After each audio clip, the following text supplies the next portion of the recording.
Makasih Bang Garni. Assalamualaikum warahmatullahi wabarakatuh. Keren jadas. Tapi sebelumnya saya mau mengucapkan innalillahi wa inna ilaihi rajiun. Telah berpulang seorang aktris terkenal ya, Marissa Haque hari ini. Mungkin udah mendengar semua. Saya kira beliau termasuk orang yang perlu juga kita mention. Bang Garni, terima kasih ya. Ada dua hal yang ingin saya sampaikan, fakta dan sedikit analisis.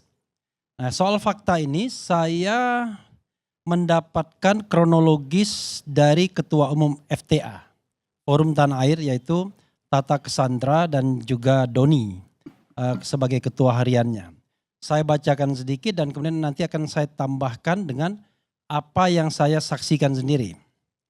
Dia menulis begini, kronologis tindakan anarkis dan persekusi dari kelompok tidak dikenal terhadap acara silaturahim kebangsaan, diaspora bersama tokoh dan aktivis nasional yang diselenggarakan oleh Forum Tanah Air. Dia mulai dari tanggal 27 September 2024 pukul 22.05. Panitia acara sudah berkoordinasi dengan pihak manajemen hotel terkait persiapan acara di Magzi Ballroom Grand Kemang Hotel. Kemudian pihak manajemen hotel menginformasikan bahwa telah berkoordinasi dengan pihak aparat keamanan setempat. Jadi siapa bilang mereka nggak tahu. Kemudian pihak aparat keamanan melalui manajemen hotel meminta jaminan dari panitia acara bahwa acara tersebut tidak akan terjadi kericuhan dan tidak mengganggu tamu hotel yang lain. Kemudian panitia pun menjamin bahwa tidak akan ada kericuhan dan tidak akan mengganggu tamu hotel lain karena acara tersebut adalah forum diskusi akademisi dan intelektual. Itu malamnya. Kemudian tanggal 28 September hari H 2024 sekitar pukul 07.00 pihak keamanan hotel menginformasikan kepada panitia menunjukkan surat pemberitahuan akan ada aksi dari pihak lain dan menunjukkan sprint kepolisian. Kemudian panitia melanjutkan persiapan acara di Magzi Ballroom sarapan dan briefing. Sekitar pukul 08.00 sampai 08.30, panitia mendapatkan informasi bahwa di luar hotel sudah ada aksi demonstrasi dari pihak yang tidak dikenal. Kemudian panitia melanjutkan persiapan acara di Magzi Ballroom Hotel sesuai dengan arahan dari pihak keamanan hotel. Sekitar pukul 08.30 sampai 09.00, pihak manajemen hotel mempertemukan panitia acara dengan pihak kepolisian. Dalam pertemuan ketiga pihak, manajemen hotel menginginkan acara tersebut untuk dibatalkan. Sudah pagi-pagi. Namun aparat kepolisian mempersilahkan untuk melanjutkan acara dan memberikan jaminan kepada panitia bahwa acara akan berlangsung dengan aman dan menjamin demonstran tidak akan masuk untuk mengganggu acara. This is the questionable. Ini pertanyaan yang menarik ini nanti kita jawab.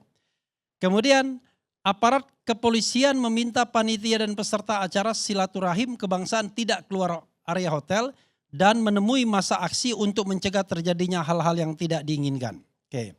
Pukul 09.00 10.30 tamu sudah mulai berdatangan dan memasuki Magzi Ballroom Hotel. Acara di ruangan diisi dengan ramah tamah, coffee break, pengambilan gambar dan video tokoh, termasuk saya dan saya Didu. Bersamaan dengan itu, manajemen hotel, aparat kepolisian dan panitia beberapa kali berkoordinasi terkait kondisi keamanan sekitar. Sekitar pukul 10.30 menjelang acara dimulai, terjadi penyerangan secara brutal dan anarkis di dalam Magzi Ballroom Hotel yang sama-sama kita saksikan videonya. Tindakan premanisme tersebut merusak properti hotel, panitia, media, dan tamu undangan. Para preman juga mengintimidasi panitia dan tamu undangan dengan berteriak, memaki, mengancam, melempar, menendang, dan memukulkan properti ke meja para tamu. Tidak langsung ke badannya. Di luar ruangan acara, panitia mendapatkan informasi bahwa telah terjadi pengeroyokan dan pemukulan dari pihak preman. Terutama kepada petugas keamanan hotel. Kejadian tersebut terjadi tidak beberapa lama setelah pertemuan terakhir dengan pihak kepolisian di mana pihak kepolisian menjamin bahwa para demonstran tidak akan masuk ke hotel untuk mengacaukan acara. Sekitar pukul 10.45, setelah kejadian penyerangan tersebut, acara di dalam ruangan yang semula forum diskusi akademisi dan intelektual diubah menjadi konferensi pers untuk merespons tindakan premanisme yang baru saja dilakukan oleh sekelompok orang tidak dikenal. Sekitar pukul 11.00, panitia berusaha untuk melanjutkan acara diskusi, namun karena kondisi di luar semakin tidak kondusif, panitia memutuskan untuk tidak melanjutkan acara. Setelah bernegosiasi dengan pihak manajemen hotel dan pihak kepolisian, akhirnya panitia memutuskan untuk mempercepat makan siang dan foto bersama. Pada kondisi tersebut, suasana di dalam ruangan sudah tidak nyaman dikarenakan pendingin ruangan sudah tidak berfungsi dengan baik dan wifi sudah dimatikan. Sekitar pukul 12.00 panitia menutup acara dan tamu meninggalkan ruangan. Itu kronologis yang dibuat oleh Tata Cassandra, Ketua Forum Tanah Air. Jadi Bang Karni, saya datang ke sana pukul 9 pagi dan pukul 9 pagi itu sudah ada demonstrasi. Tidak banyak orangnya, yang di mobil komando cuma 1 orang, ya yang di sekitarnya paling cuma 20 orang gak nyampe. Jadi maksudnya kalau mau dihandle mudah sekali. Orang ribuan yang demo saja bisa dihandle. Nah, kemudian intinya adalah ya mereka mengatakan kita pengkhianat bangsa. Jadi bahasanya 2, pengkhianat bangsa dan memecah belah persatuan. Itu bahasa yang mereka keluarkan. Ada spanduk mengenai Profesor Din Samsudin, ada soal Refli Harun juga, kemudian ada Daeng Saididu, Puang Saididu. Dan saya tidak melihat hal-hal spanduk-spanduk lainnya. Nah, panitia mengatakan juga sejak malam ada yang bertanya, Gatot Nurmantio datang apa enggak? Gitu. Dan sudah dikatakan tidak datang. Jadi kalau kita lihat kejadian sebenarnya mudah sekali untuk mengantisipasi kejadian ini tidak terjadi. Ya, eskalasi itu enggak terlalu tinggi. Orang cuma 20 orang. Tiba-tiba konferensi pers polisi mengatakan ketika mereka melakukan pengamanan di depan, masa demo di depan, lalu tiba-tiba ada orang yang merangsek dari belakang. Kan agak aneh. Maksudnya kok profesionalismenya rendah sekali nih Pak Susno. Masa kalau ada yang seperti itu bukannya di clearance tuh. Yang namanya area sekitar hotel tersebut baik depan maupun belakang. Apalagi di depan cuma 20 orang sehingga pengamanan pun tidak perlu ekstra ketat. Ya kan? Karena itu pikiran saya ini sudah mulai opini ya. Sepertinya memang sengaja dipersilakan masuk untuk merusak. Jadi kalau misalnya dunia film itu harus ada happening artnya. Harus ada sebuah kejadian yang diliput, yang akan pecah. Nah tujuannya apa? Oke, saya menganalisis begini ya. Ini analisis, tetapi kan bisa kita pertanggungjawabkan juga analisisnya. Begini, teori pertama, teori balas dendam. Paling gampang kan? Tapi pertanyaan saya, siapa yang mau membalas kepada siapa? Jadi forum itu dihadiri tokoh-tokoh yang memang selama ini vokal terhadap pemerintahan Presiden Jokowi. Tetapi kalau cuma vokal saja, ini ILC setiap saat mengkritik pemerintahan Jokowi, nggak ada orang yang mau membubarkan, kan begitu. Forum-forum diskusi lainnya, di podcast, di YouTube dan lain sebagainya juga begitu. Karena itu tentu ada maksudnya. Nah maksudnya itu nanti pelan-pelan kita akan buka. Karena itu menurut saya teori dendam rasanya nggak tepat. Karena objeknya itu nggak bisa head to head. Kalau dendam kan satu-satu misalnya, si X dengan si X. Karena yang datang tuh random sekali. Memang rata-rata aktivis yang kritis, tapi emak-emak, ibu-ibu juga ada. Ada puluhan orang yang datang di sana. Jadi random sekali kalau seandainya itu teorinya teori balas dendam. Nah teori kedua begini, yang barangkali juga bisa kita rasionalisasi adalah ini ada pergantian kepemimpinan yang akan disertai dengan tentu saja penunjukan kabinet dan pembantu-pembantu setingkat menteri. Kalau kita bicara mengenai yang berkepentingan siapa, yang kemudian mau dibidik siapa, maka pertama pastikan dulu bahwa kejadian itu harus bisa terekspos dengan baik. Dan itu menjadi hal yang sangat penting sehingga yang dibidik itu akan dianggap kecolongan, tidak berhasil, dan lain sebagainya. Sehingga nanti pikirannya adalah ini tidak qualified lagi untuk menjadi pejabat publik. Let's say kalau kita mau mengatakan Kapolri, ini mohon maaf Pak Susno ya. Kapolri ini kan masih lama masa jabatannya. Kelahiran tahun 69, usianya baru 55 tahun. Pensiun 3 tahun lagi. Lama sekali. Mau diapakan misalnya masa pemerintahan Prabowo ini? Tetap mau dijadikan Kapolri atau mau dijadikan menteri yang lain atau mau jadi duta besar? Yang jelas tidak mungkin dia tetap bintang 4 aktif tanpa jabatan. Seperti Pak Tito Karnavian belum pensiun dipensiunkan jadi menteri dalam negeri.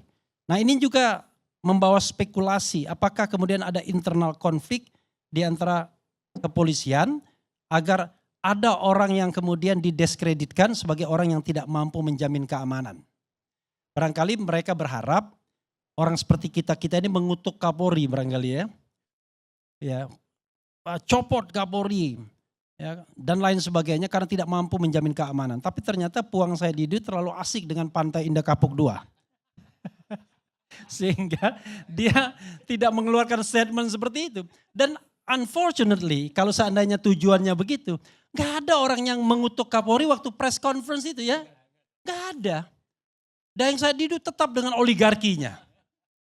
Saya tetap dengan kebebasan demokrasinya. Gak ada orang yang maki-maki Listio Sigit. Jadi kalau seandainya tujuannya ke sana gagal. Apalagi eskalasi berikutnya juga gak mengarah ke sana. Tidak mengarah ke Kapolri. Kalaupun disebut polisi, ya polisi umum saja, polisi pokoknya. Tapi kemudian tidak mengarah bahwa ini ada mastermind yang ingin menyudutkan Jenderal Listio Sigit Prabowo. Enggak terlihat, gagal kelihatan misinya. Itu teori kedua ya, teori konflik internal elit. Nah teori ketiga yang menurut saya yang juga bisa dipertanggungjawabkan adalah teori pengalihan isu. Kalau teori pengalihan isu ini kita bisa lihatnya secara post factum. Setelah kejadian itu bagaimana isu-isu yang berkembang atau berita-berita yang berkembang. Sebelum kejadian, hal yang paling luar biasa di Republik Indonesia ini adalah kritik terhadap pemerintahan Presiden Jokowi termasuk kepada Gibran Rakabuming Raka. Dan kritik kepada Gibran, Fufu Fafa terutama, itu sampai pada sebuah kesimpulan agar dia tidak dilantik. Banyak sekali tokoh-tokoh yang menyuarakan itu. Eros Jarot CS misalnya, kemudian petisi 100 dan lain sebagainya, mengatakan dua hal. Adili Jokowi dan jangan dilantik Gibran Rakabuming. Dan itu adalah tuntutan yang masuk akal kalau kita ngecek Undang-Undang Nomor 7 2017 tentang persyaratan untuk menjadi presiden dan wakil presiden. Salah satunya adalah tidak melakukan perbuatan tercela. Pertanyaannya adalah ketika Prabowo dan Gibran sudah dinyatakan sebagai calon terpilih oleh KPU pada tanggal 24 April 2024, setelah adanya putusan Mahkamah Konstitusi, apakah ada kemungkinan mereka salah satu atau keduanya tidak bisa dilantik? Saya mengatakan bisa. Sebagai contoh ini mohon maaf, ketika mereka menunggu dilantik tiba-tiba mereka tertangkap sedang narkoba. Dilantik enggak dia? Enggak dilantik. Iya kan? Karena melakukan perbuatan tercela. Apakah perbuatan tercela itu harus melalui putusan pengadilan? Menurut saya tidak. Putusan pengadilan itu kalau dia melakukan pelanggaran hukum berat misalnya. Atau dia melakukan korupsi dan lain sebagainya. Jadi saya mengatakan Fufu Fafa sudah melakukan perbuatan tercela 5-10 tahun yang lalu dan hari ini. Tidak hanya 5-10 tahun yang lalu. Jadi kalau seandainya Prof. Jimli mengatakan sudahlah itu kan 5-10 tahun yang lalu. Enggak, saya mengatakan 5-10 tahun yang lalu. Kalau 5 tahun yang lalu berarti 2019. 10 10 tahun yang lalu 2014. Tapi hari ini juga perbuatan tercela itu dilakukan. Karena melakukan kebohongan publik seandainya parameternya pendapat Roy Suryo yang mengatakan 99,9% Fufu Fafa adalah Gibran. Termasuk Foam Spring yang lebih cabul dibandingkan Fufu Fafa. Maka saya melihat bahwa bisa jadi ini mengalihkan isu karena sekarang ada crucial time antara tanggal 1 Oktober atau 2 Oktober atau 3 Oktober besok sampai ke tanggal 20 Oktober. Kalau seandainya kemudian ada eskalasi yang menginginkan bahwa Gibran Rakabuming Raka tidak dilantik karena sudah melakukan perbuatan tercela, sangat mungkin. Dan itu bisa arahnya kepada Majelis Permusyawaratan Rakyat yang baru. Misalnya nanti masyarakat meminta, tokoh meminta agar dia tidak dilantik karena sudah tidak lagi memenuhi syarat berdasarkan Undang-Undang Nomor 7 2017. Kok undang-undang?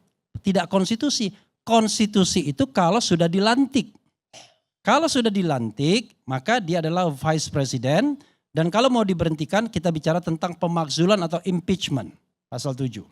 Tetapi kalau dia belum dilantik, kita masih bermain di ranah Undang-Undang 7 2017, di mana akhir dari presidential election itu adalah dilantiknya atau diambil sumpahnya presiden dan wakil presiden. Jadi sesungguhnya proses berpemilunya belum selesai.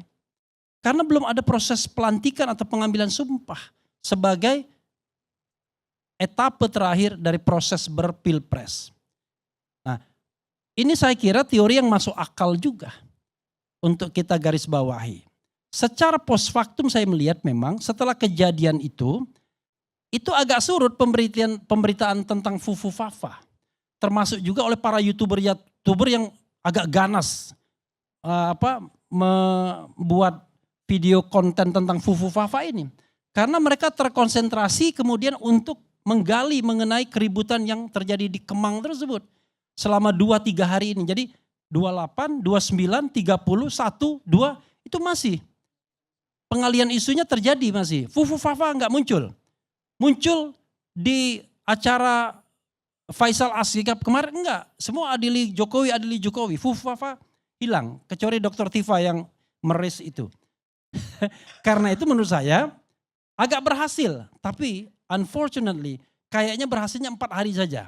Karena besok akan rame lagi Fufu Fafa. Mudah-mudahan begitu. Wassalamualaikum warahmatullahi wabarakatuh.